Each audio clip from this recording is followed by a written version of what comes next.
So with the results down, now comes my annual cry session, where I bitch about the things they still need to do to improve the Oscars. And listen, I got to say, this was the best Oscar ceremony they've had in years. By the way, it's also the highest watched Oscar ceremony they had in years. According to Showbiz, it says initial numbers for the Oscars are in, and they are up from last year in significant numbers and the biggest numbers of the award seasons this year. The Academy Awards brought in 2.5 times the number of Golden Globes, the number of that Golden Globes did back in January. So we said, look, we didn't think we were going to see massive explosion in ratings this year, but we said the ratings are going to start going back up again. And sure enough, they did. And I think they should be glad they did, because they put on, again, the best show. I thought Kimmel was a good host. I prefer a movie star hosting the Oscars, personally. But he did a really good job. How nice was that moment, too, when he brought up the donkey from Inisherin? But I thought that was really nice. Justice for the donkey. I even liked Elizabeth Banks bringing out the cocaine bear. Without visual effects, what was the one you were talking about editing? Anybody who's ever received a text from your father knows how important editing is. Mm-hmm. That was like one of the great lines of the night. It was a fun Oscars, but still, and by the way, a surprisingly felt like a fairly tight Oscars, clocking in at just a little over 3.5 hours. So, hey, look, some of us remember it going well over 4. So that was pretty good. All right, I'm going to start with my annual grind my gears moment about it. There is still no reason every song has to be performed. But John, you just said the highlight of the night was Natu being performed. You know what? They should have let Natu perform, and that should have been it. That should have been it. With every other category, no other category does each nominee get 2 minutes dedicated to them. For best performance, they say nominated for best actor, the nominees are Colin Farrell, and they show a 5-second clip of Colin Farrell's performance from the movie. That's it. That's what the music category should be. They snuck in interpretive dance in some of those numbers too. Yeah, there was definitely some interpretive, but I mean, they should be nominees for best song are Whatever from Rihanna, 5 seconds of the song. That was the song, actually. Whatever from Lady Gaga, 5 seconds of the song, right? It's ridiculous to me that something as unimportant to a movie, like, compare it to Best Director. Best Director gets 5 seconds dedicated to them. The song, Best Song, which usually just plays during the credits, gets 2-3 minutes dedicated to them. So you're basically saying that Best Song is 7 times more important than the Best Director. It's ridiculous. You could have shaved another 15 minutes off it. And they still should have just had the Natu number play. Just play the Natu. Do that one. Pick one every year that you think is going to have the most fun performance of the night, whether or not you think it's going to win the award, and play that. So I'm glad Natu, but they shouldn't have done it for everything else. I liked the inclusion of they pulled a little bit of the video game awards, where they're starting to, with the Little Mermaid trailer, and they did things about looking forward to the movies that are coming out this year. I think that worked. I think they should do more of that. I think each studio should be allowed to bring one film that says, hey, coming up this year, guys, we're celebrating the year that was, but as we also look forward to this year, Paramount is pleased to present, this is your first look at Mission Impossible, Dead Reckoning, Part 1, Natu. And the thing comes up on screen. And that, I liked that they did that with Little Mermaid. I think they should do more of that next year.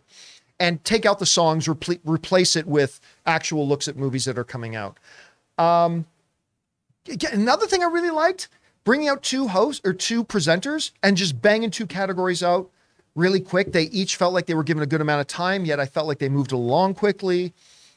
Yeah, other than the song thing, I gotta say, I thought they did a pretty good job. Did anything stand out to you, Chris, about things that they need to change about it, or maybe something that particularly worked for you this year? No, I love the songs. Keep them. They're so fun. I never understand that people love the songs so much. I'm really glad that we tightened up the presenter banter.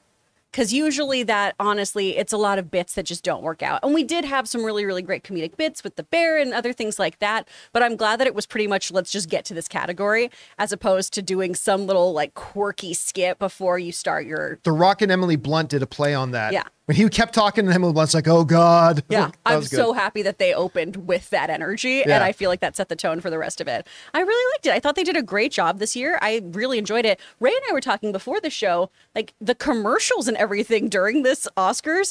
I just wanted to go to the movies. Like the everything they were advertising for was like, I freaking love movies. They were I want to go see more like stuff. Super Bowl style. Yeah. Everything was great. movie related, and so it made the flow of the whole show. I didn't even realize, Kimmel kept making jokes about how long it was.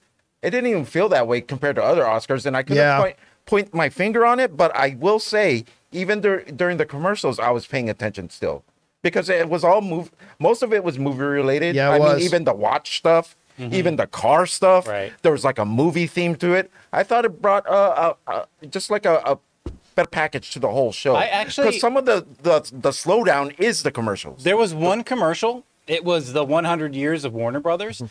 It followed directly after the commercial break, and I thought it was part of the Oscars. Yeah, I was like, they're doing like this cool retrospect on Warner Brothers at the Oscars. Then I realized it was a commercial. Disney also had a little bit of 100 years of Disney sort of thing. You know, Rob was saying the other day, something that he and I have both been saying for a long time, but he brought up, you have to stop treating the Oscars like a show and treat it like an event.